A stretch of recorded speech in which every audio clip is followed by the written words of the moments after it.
हम इनके लिए दुआ करते हैं। और मुझे कभी मेरे ज़हन में ये कभी शक भी नहीं हुआ कि इंशाअल्लाह आने वाले दिनों में हम मकबूजा कश्मीर को आज़ाद देखेंगे।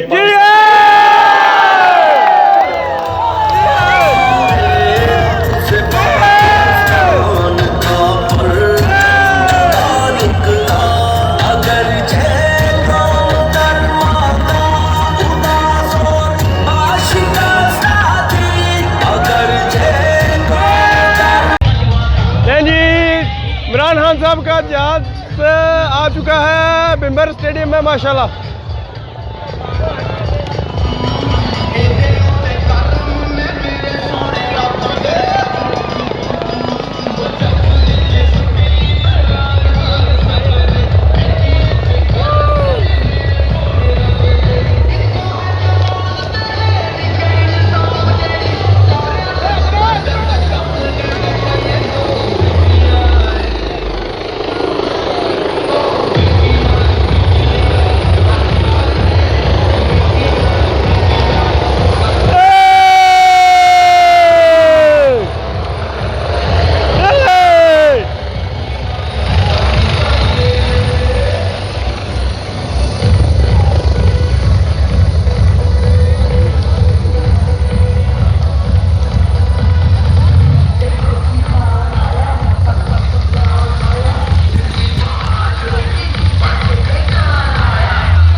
चोरों के खिलाफ, डाकुओं के खिलाफ उस एक मकबूल तरीन जुमला मैं उनको रुलाऊंगा जनाबे वाला। ये वो जुमला था जिसको सुनने के लिए आज ये सारी अवाम यहाँ मौजूद है। और आज अल्लाह के फजल से आपका ये कारकुन, सियासी कारकुन जफराबाद से लेकर खड़ी तक हर सियासी चोर को ललकार रहा है और आपके इस नारे को आगे लेकर चल रहा है। जिनके खिलाफ जो कायद की जंग है उसके लिए जान भी कुर्बान है। ये वो नारा है जो तहरीक इंसाफ का मकबूल तरीन नारा है जनाबे वाला। वहाँ सारा टब्बर जहाँ आपने गिरफ्तार कराया या भगा दिया, या जो बाकी टब्बर आ रही है इंशाल्लाह उम्मीद गिराई उसे आपको एक दफा खुशामदीद कहते हुए कौम आपको सुनना चाहती है, आप तमाम को और जो आप तशरीफ लाए इस गर्मी में आपने एक तारीख साज रिकॉर्ड कायम किया। बिम्बर की तारीख में जनाबे वाला दिन के 2:30 बजे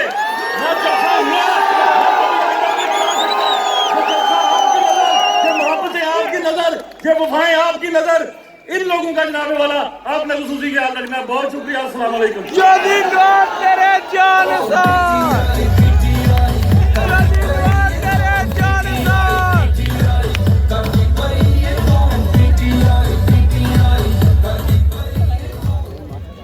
चौधरी साहब छा गया।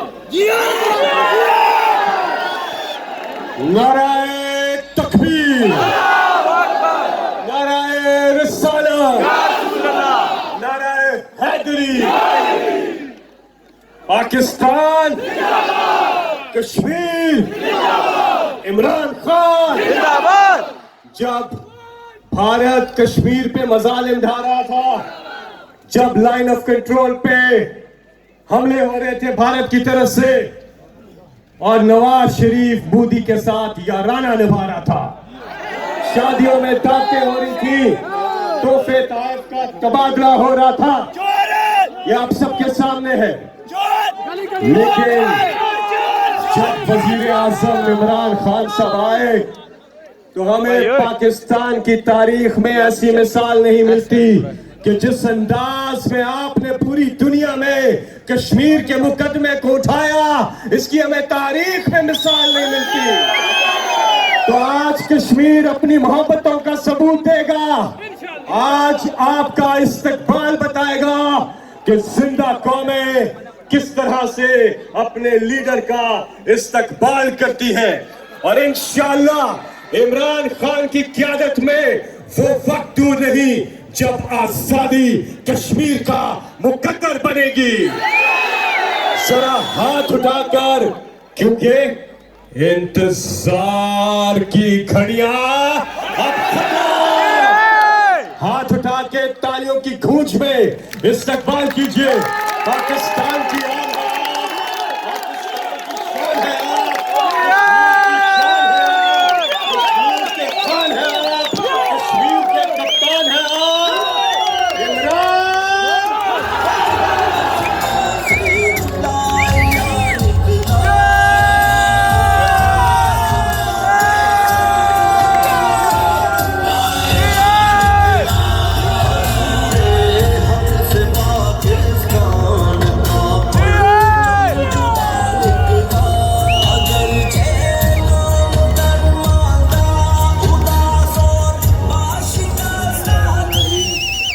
बिस्मिल्लाहिर्रहमानिर्रहीम।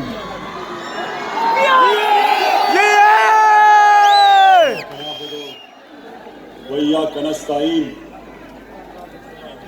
सबसे पहले भाई ओए भाई चंडा थोड़ा थले कर छड़िया मेरे भिंबर के शहरियों, अजीम कश्मीरियों, भाई थले कर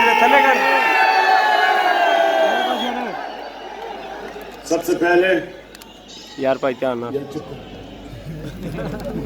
मैं आप सबको ताकीद करूंगा कि ये मास्क आप इतने करीब करीब खड़े हैं, चलो लगे किट ला आपको अंदाजा नहीं कि अभी भी कोरोना पाकिस्तान में खत्म नहीं हुई। सानू पता है, आप सबकी फिक्र है। पंजी लंघन दो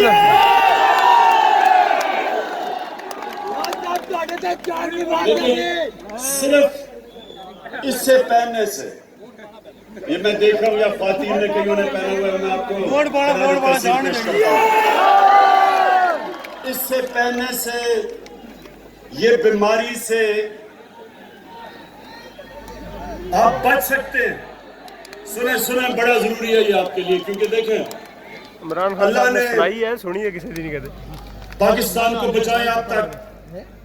साथ वाले मुल्क हिंदुस्तान में देखें कोरोना की वजह से कितने लाख लोग मर चुके हैं। उनकी माइशत को इतना नुकसान हुआ कि गुर्बत की लकीर के नीचे चले गए। तो हमें अल्लाह का शुक्र अदा करना चाहिए। उसका खास करम है हमारे मुल्क के ऊपर कि उसने हमें बचाया हुआ है। तो उसका शुक्र हम ऐसे भी अदा कर सकते हैं कि इस कम अज कम एक मास्क पहन के एहतियात करें।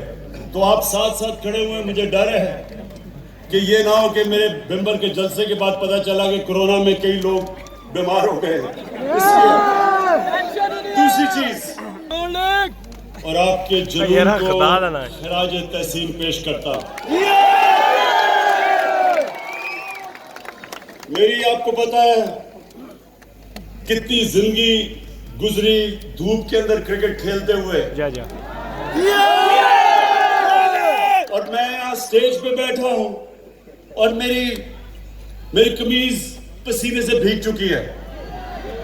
तो मैं सोच रहा हूँ कि आप जो इतने करीब करीब खड़े हैं, इसलिए मैं खास तौर पे दाद देना चाहता हूँ आपके। अच्छा, मेरे भिंबर के नौजवानों, क्योंकि देखें मैं आपके मुस्तकबिल का सोचता हूं। मैं चाहता हूं कि हमारा मुल्क वो एक अजीम कौम बने कि जिधर भी पाकिस्तान का दुनिया में पासपोर्ट कोई भी हमारा शहरी लेके निकले तो दुनिया क्या कि ये देखें पाकिस्तानी आ रहा है। दुनिया में इज्जत से देखे, हरे पासपोर्ट की इज्जत हो, हम एक अजीम कौम बने। मैं नौजवानों आपको इसलिए मिसाल देता हूं कि हमारे नबी सल्लल्लाहु अलैहि वसल्लम ने कैसे उन अरबों की जिनकी कोई दुनिया में हैसियत ही नहीं थी, यार तुसी मन लांदे पे मेरा मोबाइल दो बड़े बड़े सुपर पावर थे। इस वास्ते जिस इतनी तरह लगिया आज बड़ी गर्मी सुपर तक पावर है अमेरिका, उन दिनों में दो सुपर पावर्स थी। मुसलमानों की कोई हैसियत ही नहीं थी, अरबों की कोई हैसियत नहीं थी, बदू थे, कोई पूछता ही नहीं था, गरीब थे। तो ये दुनिया की तारीख बताती है कि देखते देखते जब वो मदीना हिजरत करके पहुंचे तो ये दुनिया की तारीख शाहिद है इस चीज की कि 13 साल के बाद मदीना की हिजरत के 13 साल के बाद एक सुपर पावर घुटने टेक दिया और 14 साल के बाद दूसरी सुपर पावर घुटने टेकती है। तो नौजवानों ये सुने, मेरी बड़ी गौर से बात सुने। देखिए लोग आते हैं, जलसे होते हैं, नारे लग जाते हैं, जलसे खत्म हो जाते हैं, लेकिन आपकी तरबियत तो नहीं होती।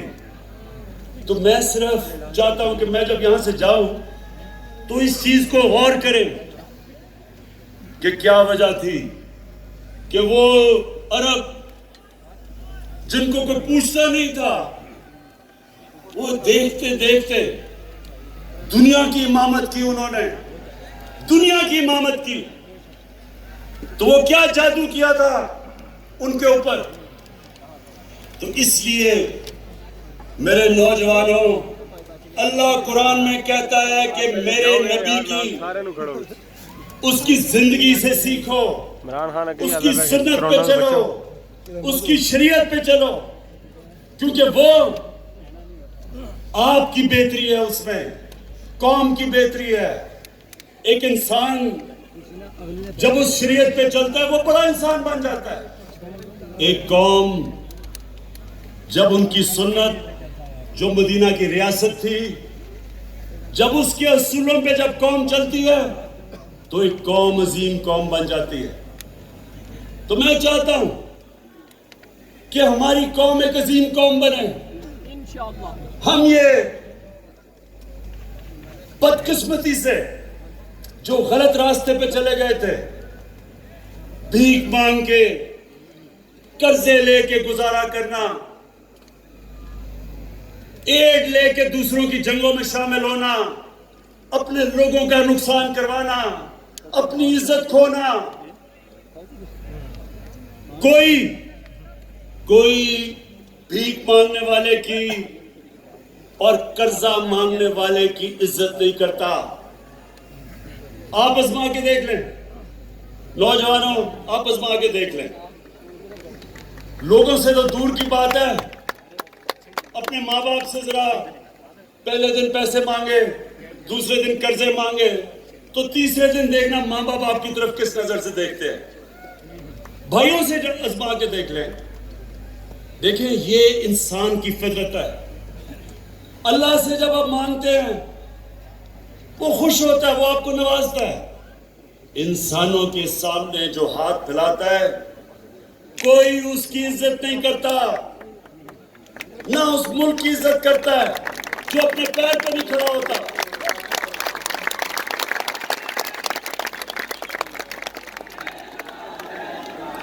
और दूसरी चीज, हमारे नबी सल्लल्लाहु अलैहि वसल्लम को क्या खिताब दिया गया था? सादिक और अमीन, सच्चा और इंसाफ करने वाला। उनके दुश्मन भी ये मानते थे कि ये सादिक और अमीन है, दुनिया इज्जत कर। ये भी इस्माल है। आप अपने इलाके में देख लें किसकी इज्जत है, गांव में देख लें, बिंबर में देख लें, गांव शहर उस इंसान की इज्जत करता है जो सारा गांव समझता है जी ये बड़ा सच्चा आदमी और इंसाफ करने वाला है। लोग इंसाफ करवाने के लिए उसके पास जाते हैं। ये इंसानी फितरत है, ये अल्लाह की तरफ से उसने हमारे अंदर डाला हुआ है। तो जब मेरे नौजवानों, पाकिस्तान टेलीविजन ये जब 25 तारीख को वोट आप डालने जाएंगे, सिस्टम है सारा, जब आप वोट डालने जाएंगे तो आपने सबसे एक सवाल पूछना है, जो बाकी भी वोट डालने जा रहे हैं, बिल्कुल कैमरे कि क्या जिस जमात के लिए वो वोट डाल रहे इतना हैं, औखा नहीं होना, बस ऐसे ही क्या रहो। उनका टेंशन नहीं है। लीडर सच्चा और ईमानदार है या नहीं? क्या उनका ऐसा लीडर तो नहीं जो मुल्क से झूठ बोल के, बॉलीवुड की एक्टिंग करके,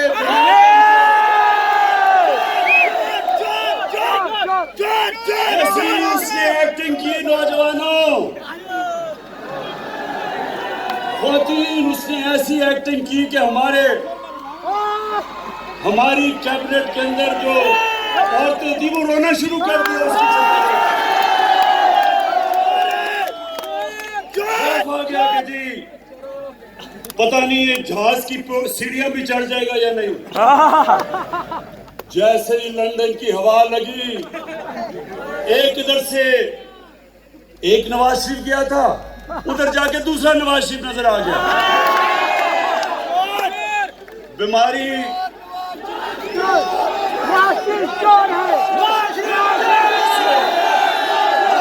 चीज पूछनी है नौजवानों, एक चीज पूछनी है आपने। आप ये पूछे कि जब इस मुल्क की अदालतें आजाद हैं, आज पाकिस्तान की अदालतें आजाद हैं, इमरान खान को डंडों से सुप्रीम कोर्ट पे हमला नहीं करता, इमरान खान टेलीफोन उठा के किसी जज को टेलीफोन नहीं करता कि जी 3 साल नहीं 5 साल सजा दो। यहां अदालतें आज आजाद है। लाहौर हाई कोर्ट तहरीक इंसाफ नहीं कंट्रोल करती, आजाद है। मैं इनसे ये पूछना चाहता हूं कि अगर अदालतें आजाद हैं तो ये सारे बाहर क्यों भागे हुए हैं? डर किससे?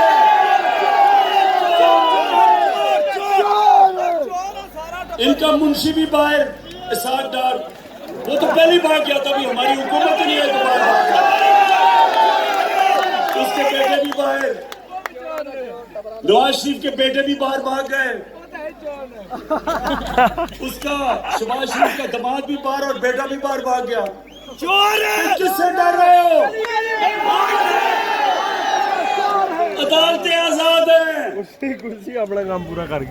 यहाँ तो तहरीक इंसाफ के मिनिस्टर्स को भी नहीं छोड़ा जाता, हमारे 2 मिनिस्टर्स को जेल में डाल दिया। तो अगर हम अदालतें या नैब कंट्रोल करते तो हम अपने वजीरों की तरह जेल में डालते। इस मुल्क में अदालतें और इंसाफ का निजाम आज आजाद है। तो इसलिए सवाल पूछे नौजवानों, जब पोलिंग स्टेशन पे जाएं और जब आप देखें ना दूसरों को, तो उनसे पूछें कि क्या जिसकी पार्टी को आप वोट दे रहे हैं, क्या उनके लीडर सादिक और अमीन है या नहीं है? क्या वो सच्चे और ईमानदार है या नहीं? और अगर लीडर ईमानदार नहीं है तो नीचे बेशक कैंडिडेट ईमानदार भी हो, वो कुछ नहीं कर सकता। लेकिन अगर आपका लीडर ईमानदार है और कैंडिडेट 2 नंबर भी है, कि पोता जो पोलो मैच खेल रहा है बर्तानिया में, मेरे से पूछे आपके कश्मीर के कितने लोग बाहर रहते हैं, मैं कितने आपके कश्मीरी आपके रिश्तेदार लंदनों में मिला हूं, लंदन में, मैनचेस्टर में, कभी उनसे पूछे कि किस तरह का वहां इंसान पोलो खेल सकता है, तो वो आपको बताएंगे कि ये बादशाहों की खेल है, ये आम आदमी नहीं खेल सकता। वहां घोड़ा रखना, पोलो खेलना बड़ा पैसा चाहिए। तो ये बताएं कि पोता जी को पास पैसा इधर से किधर से आया? ये आपका पैसा है, से भर गया है। इसलिए कौम, नौजवानों, एक कौम तब खड़ी होती है जो हक और सच पे जिसकी इखलाकियात होती है, जो अच्छे और बुरे में तमीज करती है। मौलाना रूमी से किसी ने पूछा कि मौलाना साहब एक कौम कैसे मरती है? पूछा मौलाना साहब इंसानों को तो हमें पता है कैसे तबाह होती है, कौम कैसे मरती है? तो मौलाना रूमी ने दो दरख्तों का मिसाल दी, एक बड़ा खूबसूरत दरख्त और खुशबूदार और दूसरा बदसूरत। उन्होंने कहा जब कौम इन दो दरख्तों के अंदर फर्क करना खत्म करती है वो मर जाती है।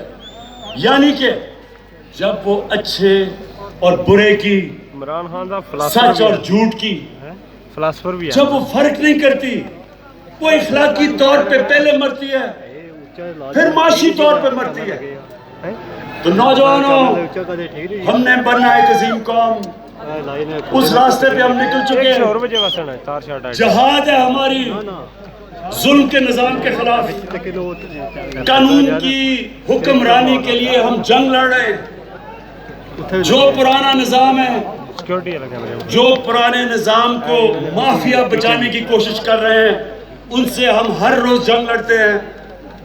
और आप सब जानते हैं कि अगर एक चीज आपके कप्तान को करनी आती है वो मुकाबला करना आता है। इंशाअल्लाह आपकी हमायत से इंशाअल्लाह इन माफियों को मैं शिकस्त देकर दिखाऊंगा और ये नया पाकिस्तान हम ला के दिखाएंगे, एक अजीम कौम बन के दिखाएंगे। और कश्मीर मैंने बड़ी दुआ की अल्लाह से। जब 5 अगस्त हुआ तो मुझे पता था कि बड़ा जुल्म करेंगे वो कश्मीर के लोगों के ऊपर, और मुझे खौफ था। मैंने कहा इतनी देर कश्मीर के नौजवानों ने इतनी कुर्बानियां दी हैं, उनके ऊपर हर किस्म का जुल्म किया, पैलेट गन्स इस्तेमाल की, आंखों में उनकी जाया की, उसके बावजूद उनकी हिम्मत नहीं गई। तो मुझे खौफ था कि 5 अगस्त को जो ये नरेंद्र मोदी ने किया है, मुझे डर था कि बेचारे हिम्मत ना हार जाए। लेकिन आज मैं बड़े फख्र से कहता हूं, बल्कि कश्मीर के लोगों को नहीं, सारे पाकिस्तान के लोगों को नहीं, सारी मुसलमान की दुनिया, उनको देख के हम फख्र करते हैं कि जिस दिलेरी से और जिस जज्बे से उन्होंने नरेंद्र मोदी के जुल्म का मुकाबला किया। हम इनके लिए दुआ करते हैं। और मुझे कभी, मेरे ज़हन में ये कभी शक भी नहीं हुआ कि इंशाअल्लाह आने वाले दिनों में हम मकबूजा कश्मीर को आज़ाद देखेंगे।